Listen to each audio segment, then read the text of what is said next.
Buenos días. Buenas.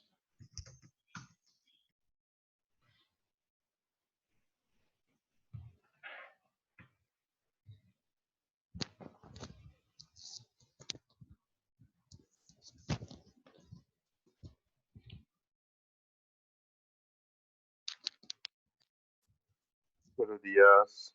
Hola, ya os oigo, que tenían los cascos. Buenos días. Muy buenos días.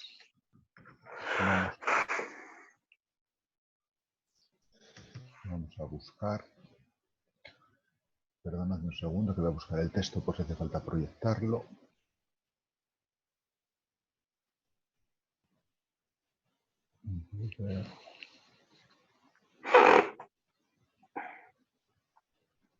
¿Sobrevivís bien de momento?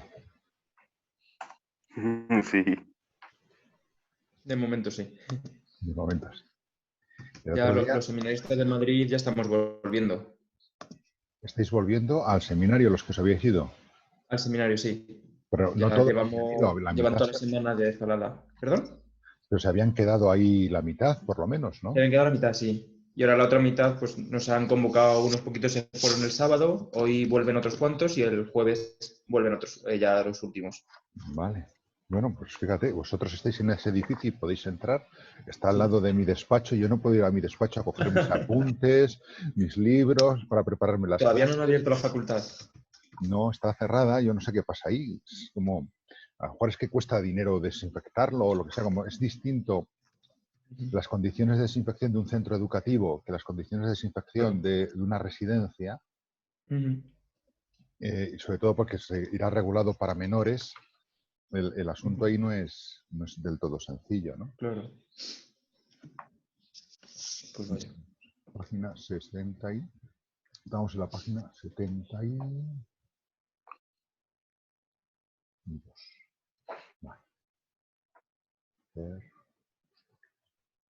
El otro día me enteré que a uno de... No me acuerdo quién era, pero es un alumno mío. Ahora le estuve pidiendo en la misa, pero uno que había perdido a las dos abuelitas y otro que acababa de morir su papá. No sé quién es. Ahora mismo no recuerdo. Bueno, su padre lo perdió Óscar Concejal. Sí, ¿Cuándo? de Madrid. ¿Y cuándo ha sido? Fue el sábado, creo. El Hace fin de nada. semana. Hace poquito, sí. Y era de coronavirus. Eso no lo sé, no sabemos. Eso no lo sabéis. No, porque nos lo comentó nuestro formador por el grupo de WhatsApp de la comunidad y luego pregunté a otros seminaristas y me dijeron, no, Óscar en cuanto lo supo se fue. Se ha ido el o sea, ha ido a recoger a su padre porque estaba en Cartagena y bueno, ya no sabemos si volverá hasta septiembre o qué hará. Bueno, ya estamos casi todos, cuando entren los discípulos. O sea, que es cartagenero él. Pues en Murcia, yo tengo amigos aquí en la parroquia, porque en la parroquia donde yo colaboro está la Virgen de la Caridad, que es la patrona de Murcia. Es una imagen de la piedad, pero se llama así porque está en la capilla de un colegio que allí fue muy importante, un colegio para huérfanos, un colegio de beneficencia, que se llamaba así popularmente La Caridad, ¿no? Porque iban los niños a educarse que no podían por sus medios, y era la caridad. Y de ahí viene la advocación de esa piedad que la sacan en su fiesta, la Virgen de la Caridad en Semana Santa, ¿no? La piedad es un descendimiento de Jesús en brazos de la Virgen, ¿no? Y bueno, y allí lo que me han dicho es que Murcia es de las comunidades que menos fuerza ha tenido de contagio el Sí. bicho este. Qué bueno. O sea, ya su padre era mayor, o sea que a lo mejor ha sido por otras causas, ¿no? Vale. Muy bien. Bueno, pues vamos a por Jung, que entre hoy y lo que nos dé tiempo la semana que viene acabaremos con Jung, no vamos a leer más. Y yo lo que había pensado es, de último ejercicio, sería hacer, y ya con eso sería el total, un breve comentario a uno de los parrafitos de Jung. O sea, igual que habéis hecho ya la pregunta esta, y ese no me lo tendréis que entregar la semana que viene, sino que me interesa que lo que comentemos en clase la semana que viene también lo tengáis en cuenta a la hora de poder comentar el texto de Jung.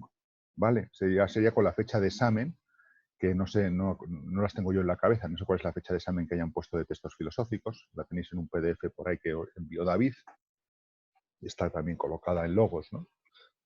Pero, y en la carpeta también de textos lo tenéis, ¿no? Entonces sería comentar muy brevemente, ni siquiera un comentario de textos como los de examen así amplio, ¿no? Sino el parrafito ese, hacer un comentario con libertad, o sea, con que me hagas 2 párrafos a mí de comentario me basta. Que tú quieres hacer más comentario porque te da muchas ideas, puedes hacerlo también. En sentido abierto, pero el mínimo 2 párrafos. O sea, 2 ideas a propósito de ese texto. Lo importante es que las 2 ideas estén bien pensadas y comprendidas.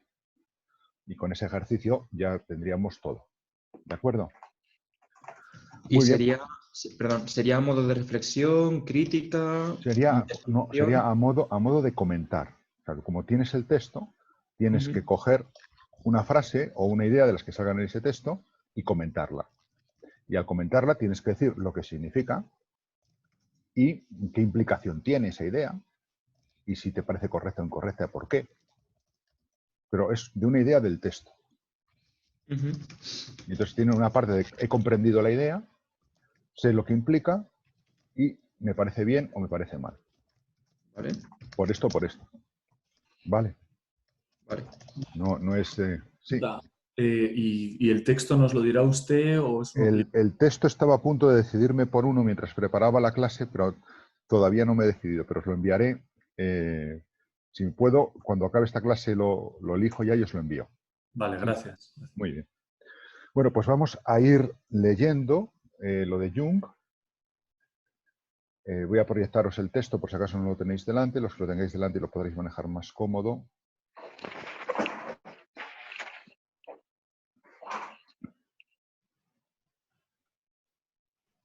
Vale. Bueno, en teoría ya lo tenéis ahí. Me imagino. Entonces, vamos a ir viendo... Ah, y el esquema mío también quería compartir. Bueno, lo he hecho mal entonces. Compartir. Ver una página solo.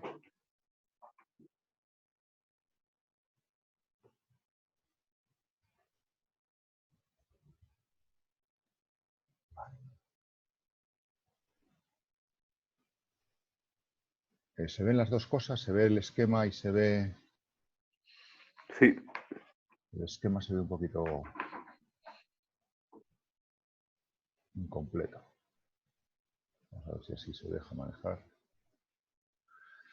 Vale, bueno, Jung, ¿por qué es importante Jung? Jung es importante porque ha influido mucho en el mundo de la psicología, pero sobre todo es importante porque representa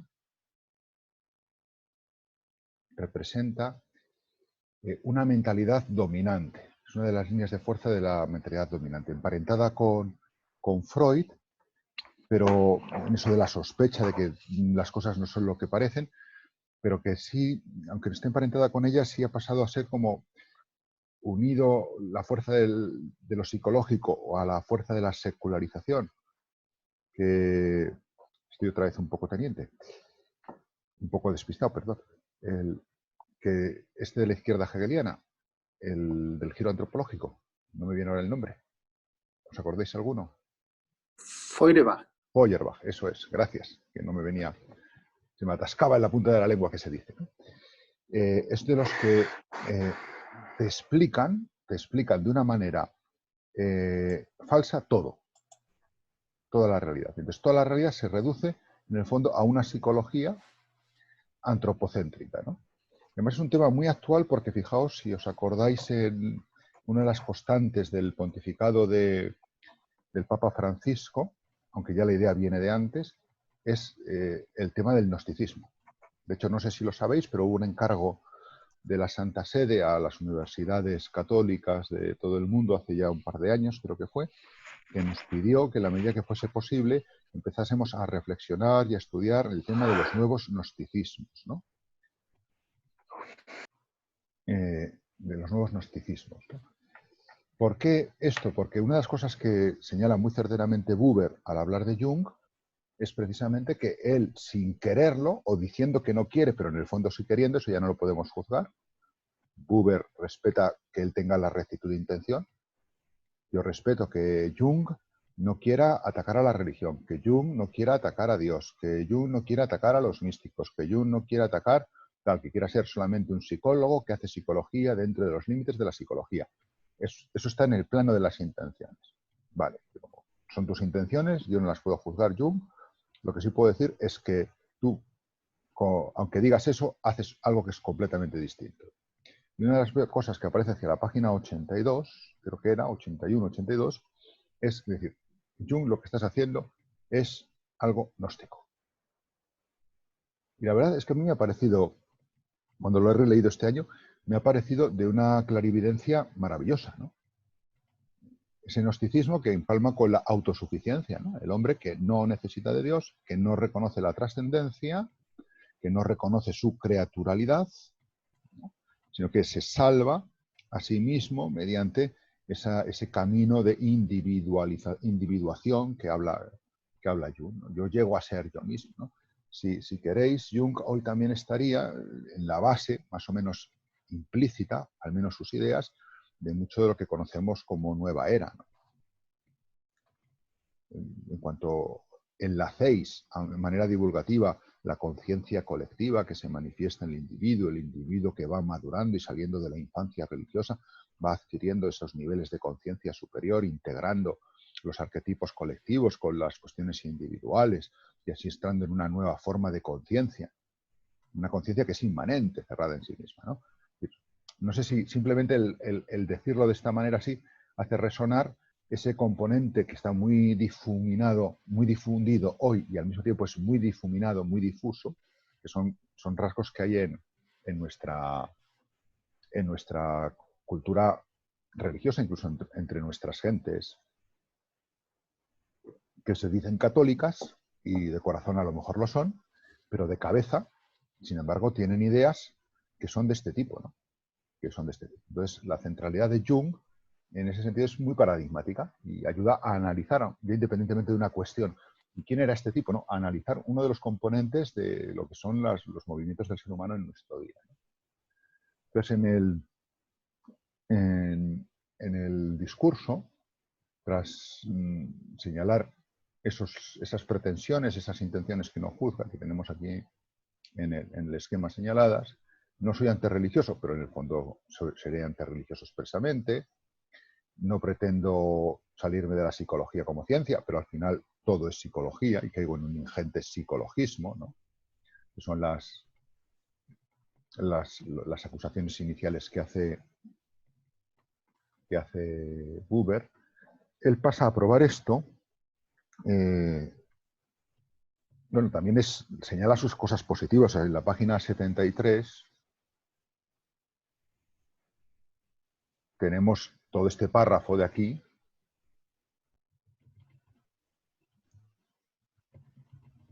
A ver si es cierto. Tenemos todo este párrafo en el que señala cosas positivas y reconoce, porque es verdad, o sea, Jung ha hecho avanzar la psicología y ha hecho avanzar la psicología de la religión, ¿no? Ahora, fijaos las expresiones que dice aquí, ¿no? Lo que debe criticársele a Jung es que transgrede con soberana licencia los límites de la psicología en su punto más esencial. Las más de las veces, sin embargo, él no lo percibe, y menos aún nos da cuenta de ello.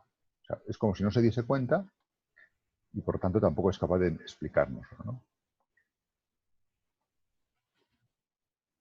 Por eso, todas estas expresiones que salen por aquí, podemos releer alguna, ¿no? Por ejemplo, cuando dice aquí, en cuanto descubrimiento de las profundidades del alma humana, comienza con un modo psicológico del cual lógicamente nada puede concluirse acerca de que otra cosa pueda ser. Hay una afirmación del límite de la psicología. La psicología solo puede hablar de psicología. En principio debe evitarse toda afirmación sobre lo trascendente. Claro, estoy en psicología, no estoy en metafísica, no estoy en religión, ¿no? Bueno, si todo eso son afirmaciones que expresan la posición legítima de la psicología, Cuando dice, en cambio, lo contrario, ya han sido transgredidas y se dice que la religión constituye, claro, es una cita textual, una relación viviente con sucesos psíquicos que no dependen de la conciencia, sino que tienen lugar del otro lado de ella, en la oscuridad del interior psíquico. ¿No? Cuando tenemos esto como definición de religión, y además como su elemento constitutivo, claro, entonces lo que tú estás haciendo en el seminario es hacer aflorar de la oscuridad de tu interior psíquico, lo que tú estás haciendo en tu comunidad o en la Facultad de Filosofía, haciendo aflorar esas cosas para vivir esa relación viviente. Pero ¿con quién te estás relacionando? Fijaos qué noción de religión hay aquí. Es una relación viviente, hasta ahí Buber estaría feliz, pero ¿con quién es la relación? ¿Quién es el otro lado de la relación? Es una relación con mi yo profundo, con mi oscuro interior psíquico. Porque me relaciono con sucesos psíquicos que no dependen de la conciencia, del mundo explícito de la conciencia. O sea, en el fondo, tú cuando rezas, ¿con quién estarías hablando? Estarías hablando con tu inconsciente. Bueno, eso transgrede, ¿no? Y ahí es muy lúcido Buber, ¿no? Es la tercera vez creo que manejamos este libro y esta tercera me está encantando, no sé y no creo que tenga nada que ver el coronavirus, ¿no? Porque me parece que va a unos puntos del pensamiento actual maravillosos, ¿no? Es tremendamente iluminador, ¿no? Es cierto que es duro a veces, ¿no? Pero compensa mucho, ¿no? Bien.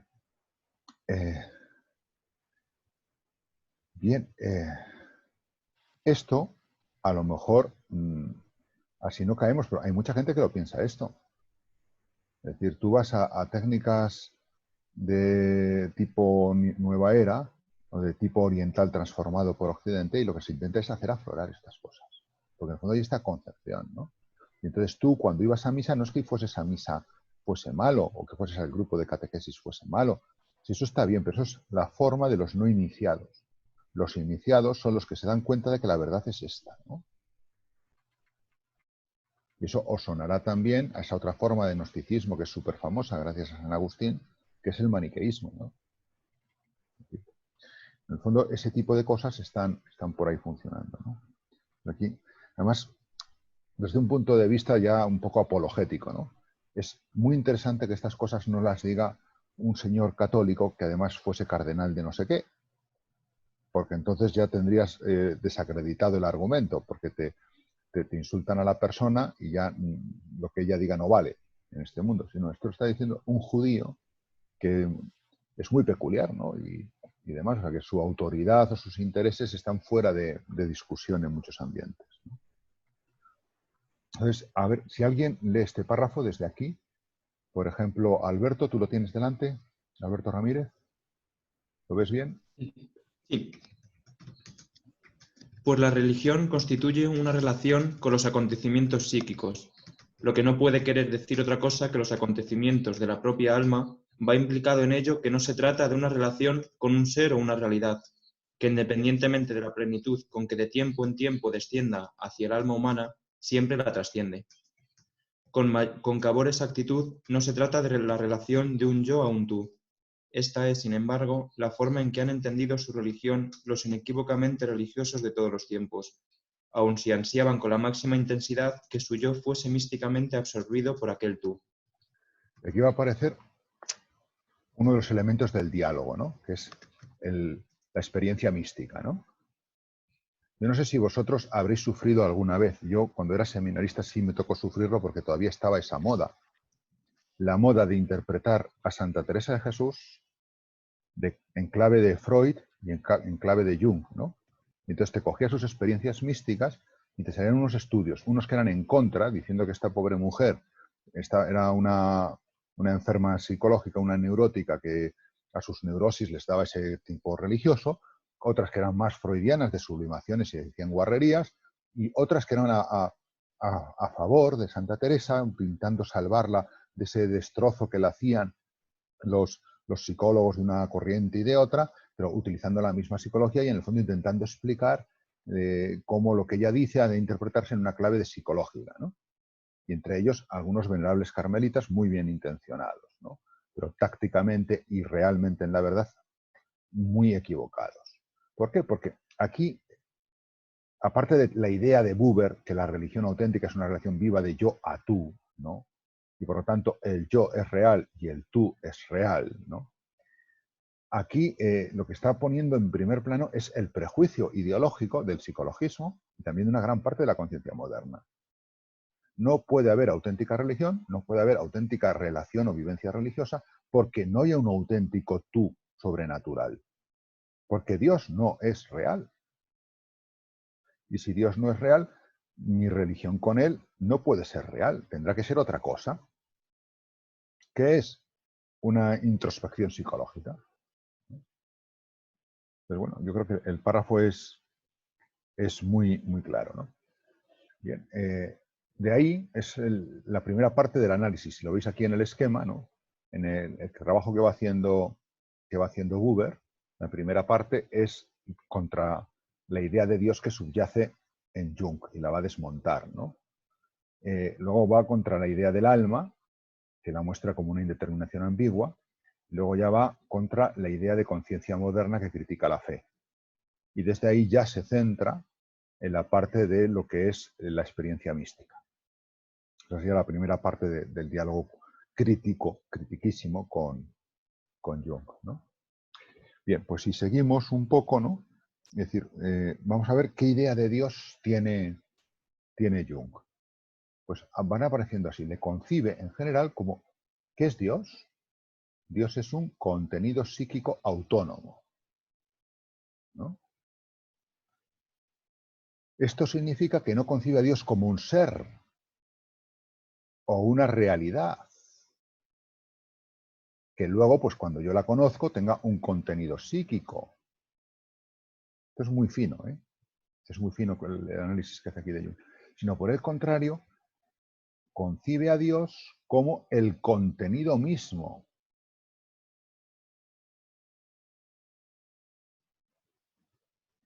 Si esto no fuese así, agrega, Dios no sería real, porque no incidiría de manera alguna en nuestras vidas. Entonces aquí aparece otra clave, es decir, la noción de realidad. O sea, está la noción de Dios que va vinculada a una noción de realidad, ¿no? ¿Qué es real? Real es solo para Jung. No es lo que piensa Buber, lo que pensamos nosotros, de que es real porque está ahí, porque puedo relacionarme con él desde una clave realista, no. Real es precisamente lo psíquico. Solamente lo psíquico es real. Si no está en mi psique y no influye en mi psique, no es real, ¿no? Y claro, esa es la paradoja que aparece aquí, ¿no? Según esto, las últimas líneas aquí, por ejemplo, René, ¿las puedes leer tú? Estas líneas que estoy recuadrando. Sí. Sí. Según esto, todo aquello que no es contenido psíquico autónomo, sino que produce o coproduce en nosotros un contenido psíquico, debe entenderse como carente de incidencia sobre nuestra vida y por consiguiente carente también de realidad. Claro. ¿Esto qué nombre le daríais filosóficamente? ¿Se os ocurre alguna etiqueta? ¿Alguno?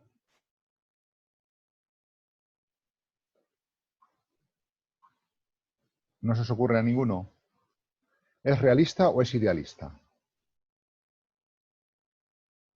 Acordaos que tenéis el micrófono desactivado. Al hablar tenéis que activarlo. Yo creo que idealista, ¿no? Es un idealismo. Y si es idealismo, Sí. porque es real lo que yo vivo como sujeto, pero no es un idealismo absoluto, no es un idealismo trascendental kantiano, no es un idealismo platónico. ¿Qué tipo de idealismo, qué adjetivo le pondrías?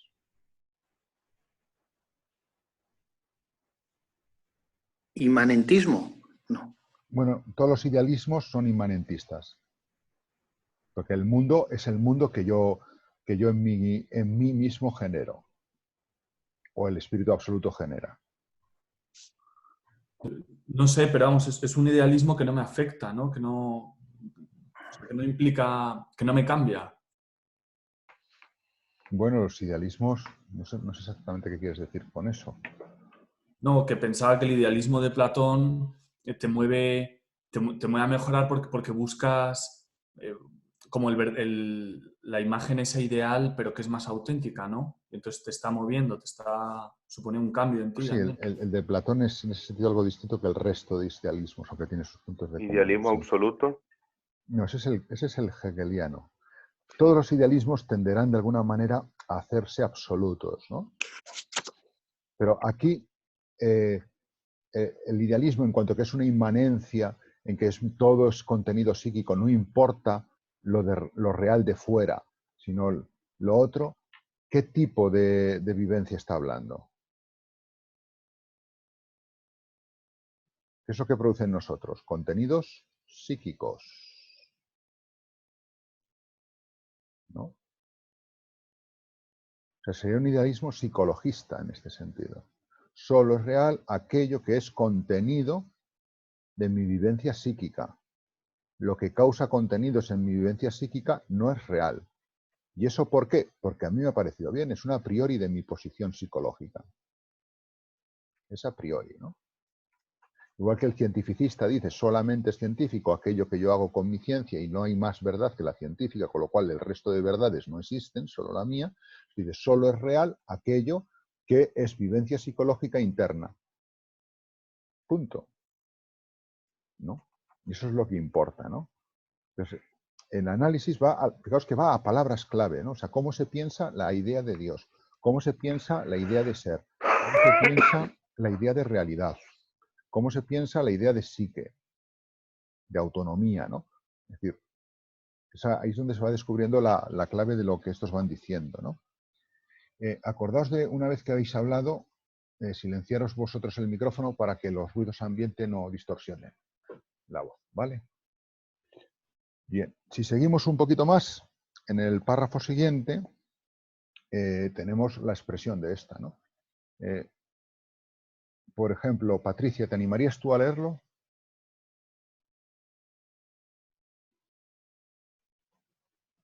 A ver, repite, que te he activado el audio ahora.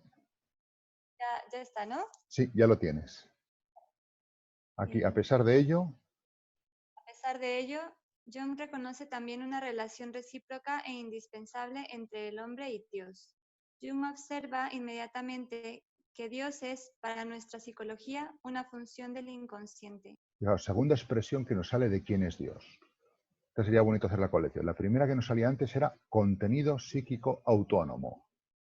La que nos sale ahora, quién es Dios, es, como has dicho, una función del inconsciente. Claro, esto para Jung es un piropo, ¿no? Esto es importantísimo para Jung. Para nosotros nos suena horrible, ¿no? Pero para Jung es que Dios no es ni más ni menos que una función del inconsciente, tú. Es que es maravilloso esto, ¿no? Lo cual no quiere decir que no sea verdad que una idea de Dios como contenido psíquico tenga una función en el inconsciente. Y eso a veces nos encontraremos con personas o nosotros mismos que en su religiosidad hay problemas de integración porque tienen una idea de Dios inconscientemente interiorizada defectuosa, no se están relacionando con el Dios real, no han tenido una experiencia de Dios o no han sabido ponerle nombre. O sea, estas cosas pasan y dan lugares a patologías, incluso a veces que necesitan un tratamiento psicológico para superar problemas y que se manifiestan a veces como escrúpulos o se manifiestan de otras maneras, ¿no? Porque es verdad que en el inconsciente hay una idea de Dios y hay una función que tiene Dios en la persona humana, también en el nivel de conciencia y en el nivel de la personalidad. Ahora, aquí el asunto es que Dios, para nuestra psicología, que es lo más importante, es una función, ¿no? Bueno, sigue Patricia, por favor.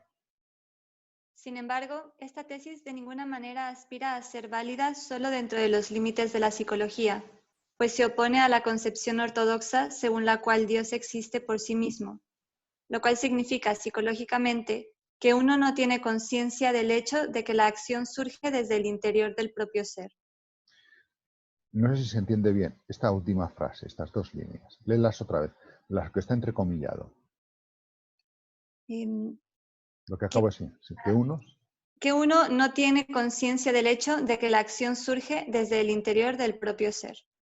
O sea, cuando tú dices que Dios es real, imagínate que yo soy Jung y tú eres pues una persona realista que está defendiendo que Dios no es un contenido y ni una función de mi inconsciente, ¿no?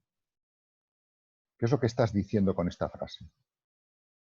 ¿Qué es lo que yo te estaría diciendo? Mira, Patricia, es que no te enteras. Eres muy buena y vas con muy buena intención pensando que Dios es real. Lo que pasa es que tú eres inconsciente, no te das cuenta, no tienes conciencia de la verdad. El hecho es que esa acción de que tú reces a Dios, de que tú creas que Dios existe, surge desde el interior de tu propio ser, desde ese fondo inconsciente. Que madures, Patricia, de una vez, ¿no? ¿Qué haces dando tu vida a un Dios así? Bueno, a lo mejor, perdóname, Patricia, el exceso de confianza, ¿no?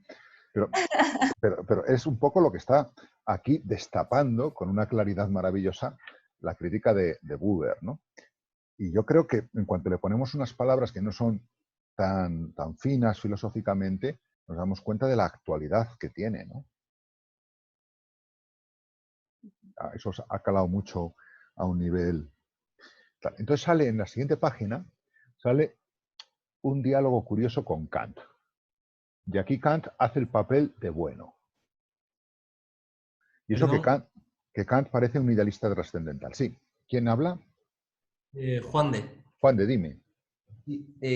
Quería preguntar, bueno, o sea, Jung reduce eso, a Dios, como hemos visto, a un contenido psíquico, autónomo, una función del inconsciente, pero es verdad, también, ¿no?, reconociendo la parte positiva de lo que dice Jung, que en Dios, en cuanto nos relacionamos con Él y en cuanto nuestra psicología también actúa y, bueno, y vive y se desarrolla, también tiene una relación con Dios, ¿no? En ese sentido. O sea, Dios también actúa en nuestra psicología, podríamos decir. Sí, y tú puedes coger y hacer una relación psicológica de qué quiere decir esto, eso que sale en el Nuevo Testamento, de que el Espíritu Santo gime en mi interior con gemidos inenarrables que yo ni siquiera percibo. Es decir, son inconscientes, ¿no? Bueno, es verdad que la acción de Dios actúa a un nivel profundísimo, pero hay una gran diferencia que es la que va a poner de relieve. O sea, es cierto que la psicología de Jung, y eso se lo reconoce Buber, puede servir para diagnosticar, puede servir para captar la hondura que la relación con Dios tiene en nivel psicológico. Pero tengo que ir a sanar una cosa en la raíz de Jung, y es la noción misma de realidad, de la realidad que él concede a Dios y de la realidad que él concede al propio hombre, que es la siguiente idea. Acordado, aquí he señalado primero la idea de Dios, ¿no?, en el análisis, pero es que luego la siguiente es el yo, que es el alma, ¿no? Y el alma va a quedar un poco como ¡puf! O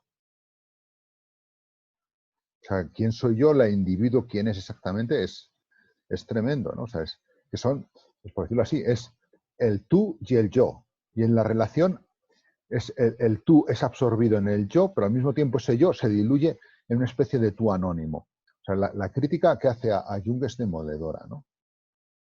Es verdad que la psicología tiene cosas que aportar, indudablemente. Pero, bueno, no sé si me he explicado o no. ¿Alguien se atrevería a decirme por qué Kant hace el papel de bueno en estas páginas? No, es en esta página, porque luego ya no vuelve a salir. No tengáis miedo a fallar.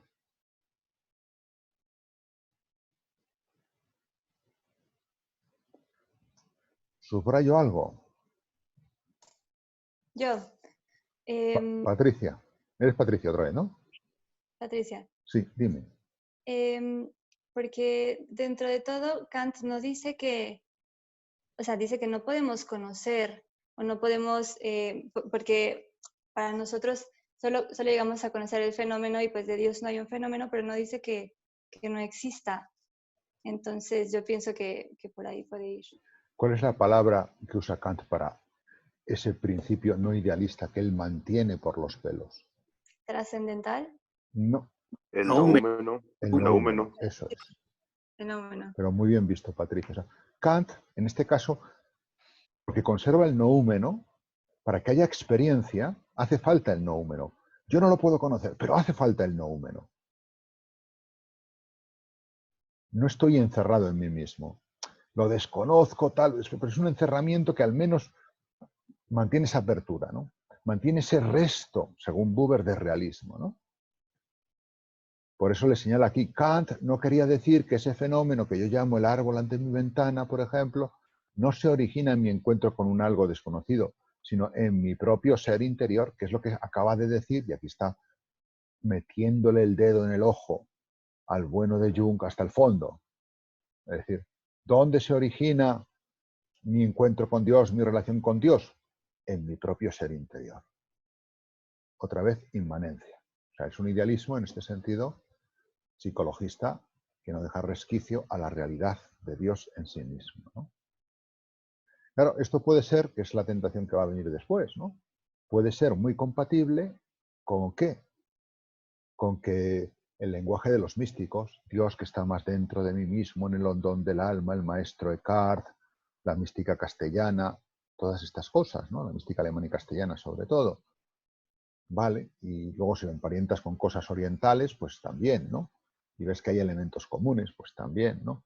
Entonces, ¿cuál es el riesgo? Es decir, que eso que tiene una manifestación en mi psicología interior, lo interpreto como solamente psicológico. Y le niego realidad metafísica. En consecuencia, ¿qué hago con eso? Convertir lo psicológico en metafísica. Psicologismo o idealismo psicologista, o como queráis llamarlo, ¿no? Que bueno, estaría ahí, ¿no? Por eso, la línea siguiente nos da otra noción de Dios, contradiciendo su afirmación de que desea evitar todo enunciado sobre lo trascendente. Jung se identifica con una opinión, y son palabras de Jung, estas de aquí, por favor, por ejemplo, Francisco Urbano, ¿las lees tú, esas líneas?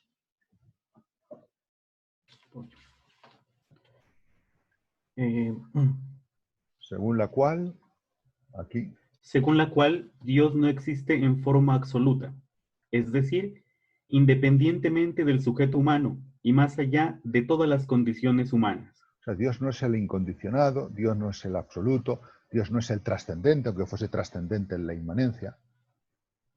Dios no existe en forma absoluta. O sea, en el fondo es decir, yo soy Dios, Dios soy yo. Dios es una vivencia de mí, yo soy un aflorar de Dios. No sé si esto se ve. Si yo digo esto, ya no hay Dios por ahí, el triangulito, y yo, el ser humano, por aquí. No sería este el esquema. Y luego aquí esto, una relación que fuese al corazón.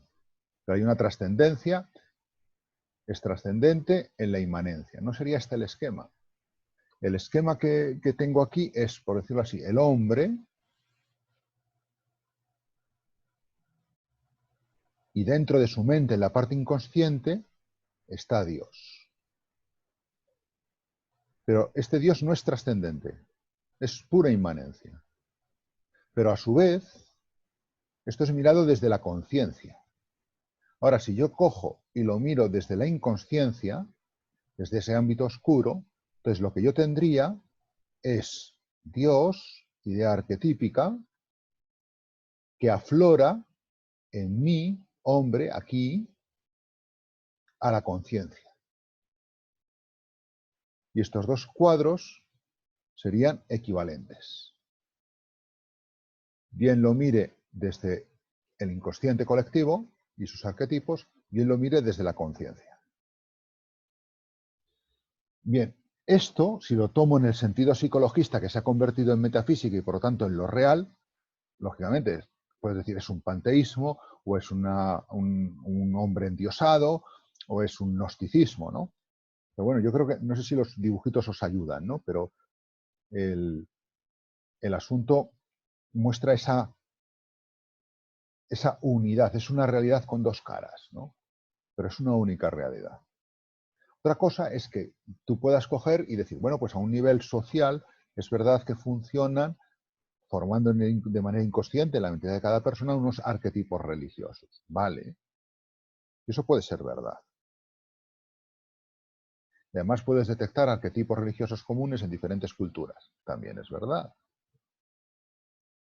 Y que la religiosidad está condicionada por eso, también es verdad. Ahora ya que la segunda parte, que tú seas o que yo sea, el individuo sea la forma en que el arquetipo, que es contenido psicológico, aflora, me está convirtiendo a mí en un punto, esto es muy hegeliano, en un punto en la manera en que en lo que es un punto en el cual Dios toma conciencia de sí mismo.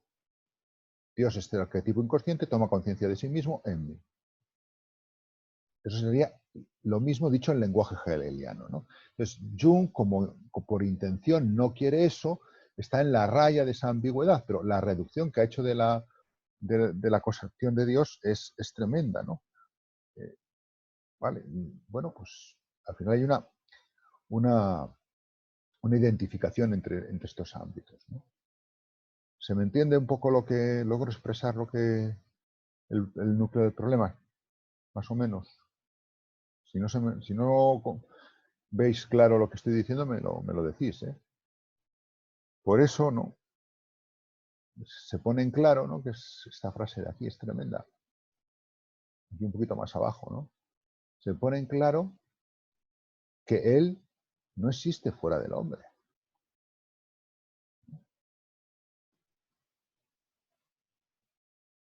Y lo que termina... ¿Quién estaba leyendo? ¿Eras Francisco? ¿Eras tú? Sí. Sí, pues lee esto que encuadro ahora. Las afirmaciones de Jung sobre la relatividad. Las afirmaciones de Jung sobre la relatividad de lo divino no son acertos psicológicos, sino metafísicos. Por vigorosamente que haga hincapié en su contento con lo físicamente experimentable y su rechazo de lo metafísico. Y lee un poquito más abajo esto de aquí. ¿A dónde no? ¿El cursor? Sí, sigue leyendo. Vale. Ya está. Jung podría citar como oposición a esto algo que una vez dijo: las afirmaciones metafísicas son expresiones del alma y en consecuencia son psicológicas. Sin embargo, si no se las considera según el significado y la intención de sus contenidos, sino según el proceso de su origen psíquico, todas las afirmaciones o declaraciones podrían describirse como expresiones del alma. Entonces ya quedan las fronteras de la psicología abolidas, ¿no? Bueno, ahí es donde va a pasar Jung al análisis de la idea del alma, ¿no? La idea del alma es la que tiene una indeterminación ambigua, ¿no? El alma como realidad metafísica, pero entendida a un modo psicologista, ¿no? Y por lo tanto está en relación con una supraindividualidad, ¿no? Con la conciencia colectiva. Y entonces él señala ahí, precisamente en diálogo con Leibniz, que va a salir por un lado va a salir Fichte, que estaba por aquí. Aquí no sale el bueno de Fichte, ¿no? Y yo creo que es en la página siguiente donde nos sale el bueno de Leibniz. A ver dónde era. ¿Os acordáis vosotros? A ver, las mónadas.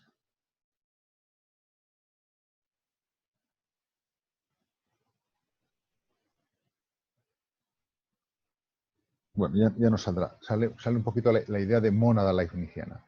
Entonces, un poco la tesis de Jung es que el alma no es una cosa, sino que es la conciencia. Pero cuando yo pienso el alma como cosa, eso es un contenido de conciencia.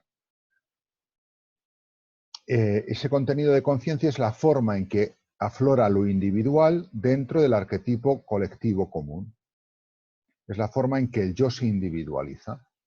Pero esa individualización del yo no puede entenderse en el sentido clásico de metafísico, sino en el sentido nuevo psicologista que le está dando Jung. De manera que, ¿quién soy yo?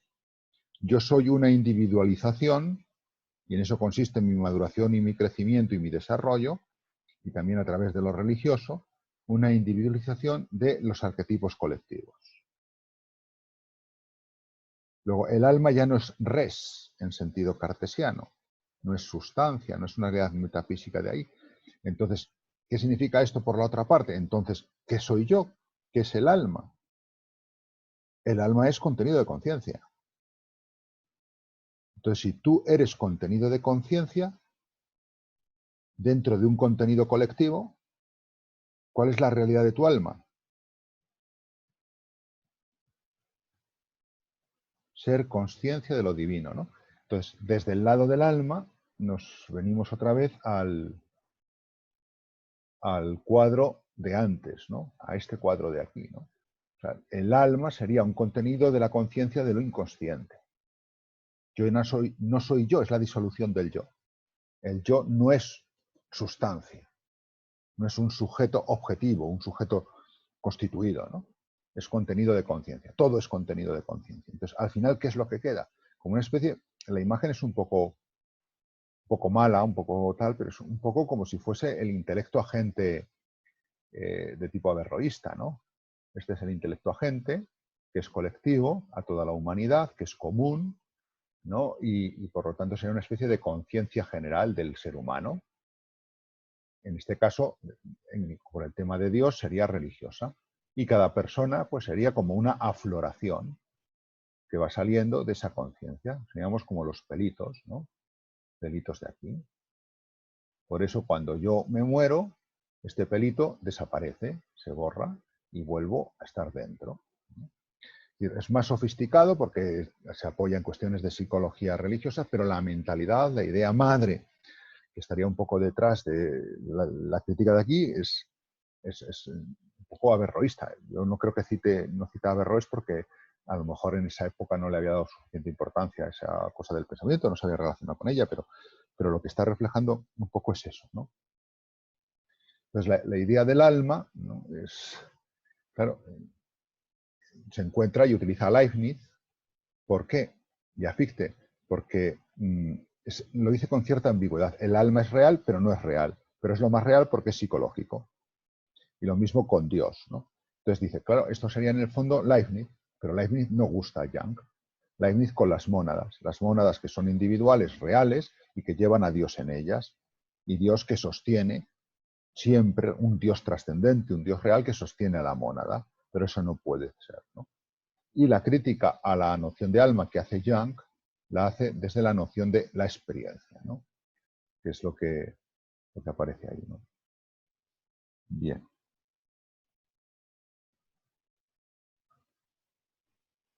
Vamos a leer la página 76. Ya casi con esto ya acabamos, ¿no? Quería haber avanzado un poquito más. Vamos a leer este párrafo. A ver, por ejemplo, ¿quién no ha leído? Ahí. Javier, ¿puedes leer tú? Sí.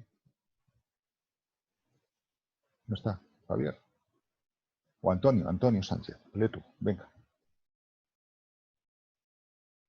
Espérate, te conecto el audio. Ahora. Te lo he quitado.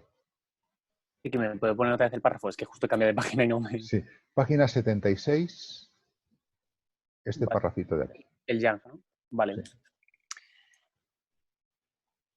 Jung también suministra la idea del alma perteneciente a esta concepción. Es el alma, dice, la que extrae del ingénito poder creador divino la expresión metafísica. Ella fija las distinciones entre las esencias metafísicas.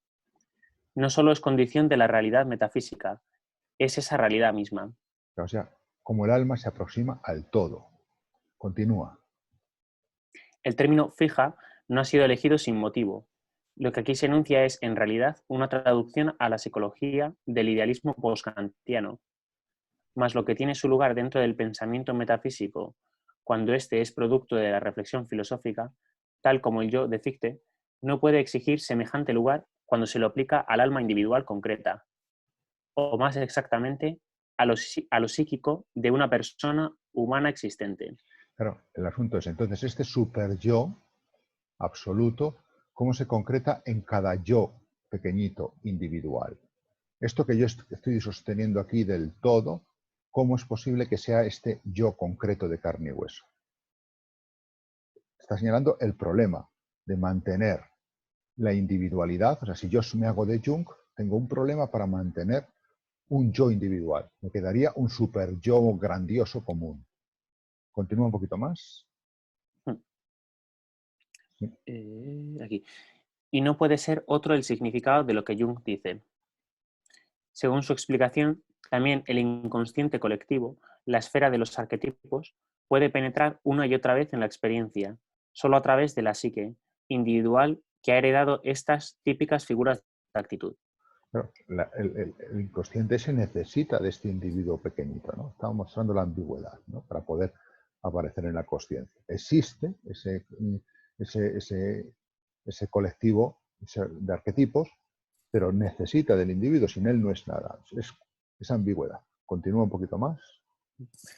El alma real posee, sin lugar a dudas, poderes productivos en los cuales se han concentrado individualmente las energías primitivas de la raza humana.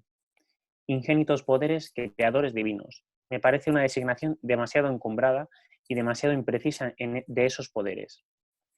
Sin embargo, esta alma nunca puede legítimamente hacer una afirmación, aunque sea una afirmación metafísica, fuera de su propio poder creador. Solo puede hacerlo en base a una relación real con una verdad a la que confiere expresión. Claro. Entonces aquí empieza la crítica, ¿no? O sea, la crítica es ¿cómo salgo de esta trampa inmanentista que también disuelve el alma? Salgo de esta trampa a través del realismo, a través de la experiencia, ¿no? Que es expresión, ¿no? No puede ser considerada la auténtica alma, bueno, la crítica al reduccionismo que hay aquí. Muy bien, y en la página 77, a partir de aquí, empezaría el tercer punto, que es la crítica de la conciencia moderna a la fe, ¿no? Que es donde nos quedamos ya para la semana que viene. Pues nada, muchas gracias por estar ahí. Vale. Muchas gracias. Venga, ¿alguna pregunta queréis hacer alguno antes de que me vaya? Los que os queréis ir yendo, os vais yendo, y si alguno quiere preguntar algo, que se quede.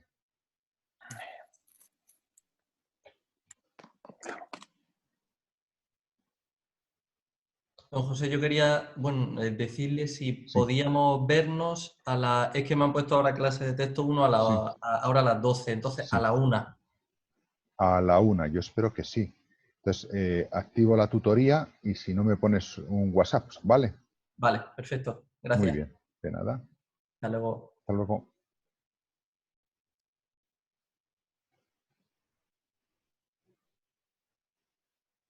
Bueno, pues nada, hasta luego.